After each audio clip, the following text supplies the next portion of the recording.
My name is Andre Early, host of RightNOWLeaders, and we are on location at the National Society of Black Engineers Region 1 Conference, where I will be sitting down with over 20 extraordinary RightNOWLeaders in the field of engineering. That's what I want to do. So be prepared to be motivated. And we're talking about what AI means for us. By soon-to-be early career hires that are not only making an impact, but are blazing the trail for tomorrow, right now. I'm currently a third-year computer engineering student at Northeastern University. Northeastern? Yes. Oh, How has your experience been thus far? I would say I'm also a first-generation low-income student. So I'm also from Las Vegas, Nevada. So I moved across the country for university. Okay. I was so lucky to get a full ride scholarship through the Torch program at Northeastern. Getting the opportunity to not only move across the country, but also study engineering and being a first generation student. It was definitely difficult in the beginning. It was definitely challenging being able to kind of adjust to university without my family. But I think in the last year and a half, 2 years, I've definitely settled my roots in Boston, and also found a community within NSBE. I definitely found a lot of strength within my peers, being able to navigate courses and clubs and career events and career fairs and convention. I've been very, very, very lucky and very blessed to have such a great community that I've been able to assimilate with. Okay. So I would say that for the most part, a good experience and a very much a impactful experience to see me grow from just a freshman from Vegas to this young woman into the professional field. Okay. So yeah, that's definitely. Okay. You're in the STEM field, the Yeah. wonderful world of STEM. Yeah. The theme of the conference is advancing STEM. Yeah. How, why, what are we doing? It's a great question.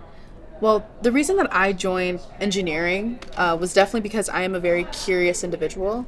I mean, I think a lot of us here would say that they played Legos as a kid, or build little toolkits and gadgets. I remember as a kid, I always thought I wanted to be an inventor. I wanted to build something. I wanted to make something. Not necessarily a business venture. I didn't necessarily care about making or making money. I was I want to build something that everyone can use, And so when I was a kid, I would Google just random problems, just really simple things, so that I can try to help someone, build something. So I remember sketching in my notebook, but I didn't think that engineering and inventor was pretty much in the same ball field. Engineering is a lot about problem solving, figuring out what people need, making sure that we have our stakeholders, making sure that we're able to kind of keep everyone happy, but also get the job done, being efficient, cost efficient. And that's where I feel engineering and university definitely solidifies that understanding. And going into the conversation of advancing STEM, we have AI now. We have AI, and there are a lot of benefits to AI. There is wonderful aspects to AI, being able to use it and be efficient and being increasing productivity. But at the same time, there are some challenges with it. There's the environmental conversation where it is disproportionately affecting Black and brown people. So as Black engineers, and we're at this conference, we have amazing workshops that talk about AI and LLMs. And we're talking about what AI means for us, especially if there's a lot of us that are in CS. What does it mean for the job market for the more tech-focused people? So I think this conversation talks about not only STEM as a whole, but it also talks about the policy, it talks about the conversations around these ideas that are outside of just technical, but more, focused with our environment, Your goal, your overall goal, is it to, secure a role with a leading company in comp sci, technology, engineering, or have you ever thought about maybe an entrepreneurial track? And I'll tell you why. Okay. That's a great question. I don't think I ever really thought about an entrepreneurial track. I don't think it really interests me so much, but I definitely would say that my goal in the short term as a young professional is trying to find job security. I think with everything that's going on right now, being able to kind of find a job that I can keep and that I can kind of build with. And then from there, I think it's all about building wealth, like coming from a first generation standpoint, I want to build a sense of stability, a sense of structure, being able to have some funds, something so that I can do whatever I want, So, and that's a perfect segue, because we're talking about, we talked about generational wealth. Now we want to create this wealth. How does one create wealth? Do we create wealth by working for someone else, making them more money, or do we go another route that is a little bit more on an entrepreneurial track, where we're creating our own, and it belongs to us, therefore we could license it out, we can just build the wealth that way. Right. You follow what I'm saying? Yeah. Well, that's why I asked that question, and why it's important for us to understand that there are other ways of supporting ourselves, being independent, but being able to make the funds that we that we strive for, and maybe making sure that it comes back to our communities. Right. Thoughts? I agree. I agree that you said it very well. I think that being able to circulate the wealth amongst ourselves and be able to support our communities is very important.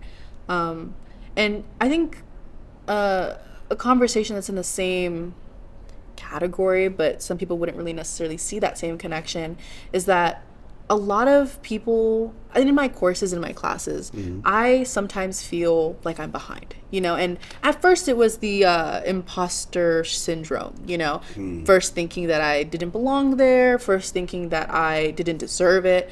But then after a while, I was like, okay, I know I'm here. I know I belong here. But now it's, being able to kind of attack in my courses, attack in what I'm learning. But I think something that I understood but didn't really understand was that so many of my peers have parents and grandparents that are engineers or doctors, or they know someone, or they can afford to give them tutoring.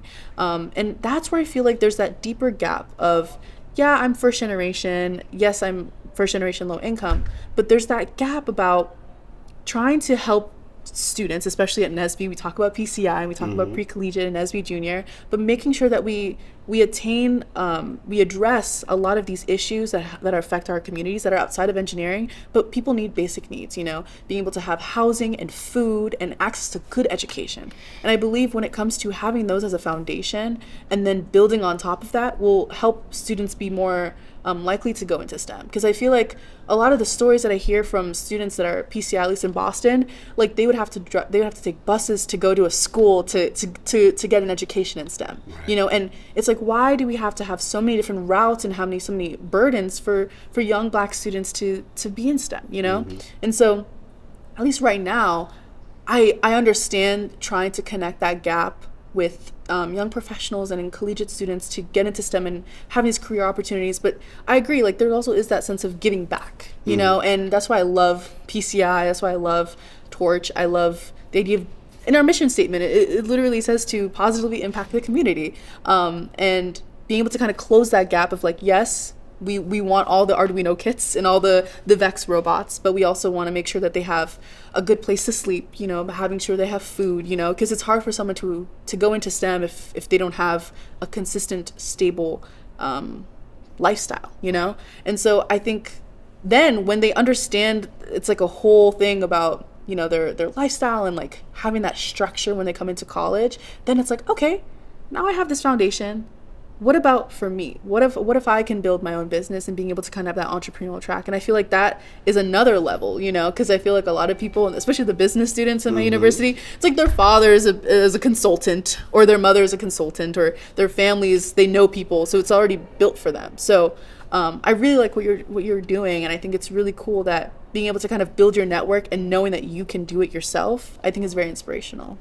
Well, thank you. Yeah, of course. We are trying our best to make an impact.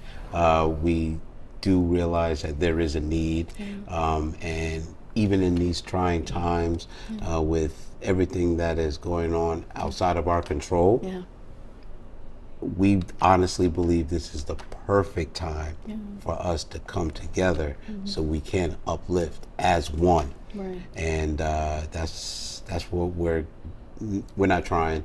That's what we're going to do. Exactly. So thank you for your time today. Yes, thank you so much. Congratulations.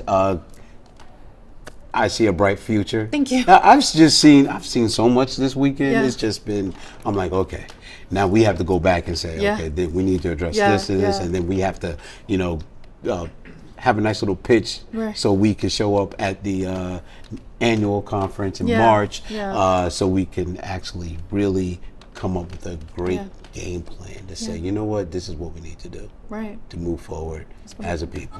Yes. All right. Thank you so much for having me. Thank you. Blazing the trail for tomorrow, right now.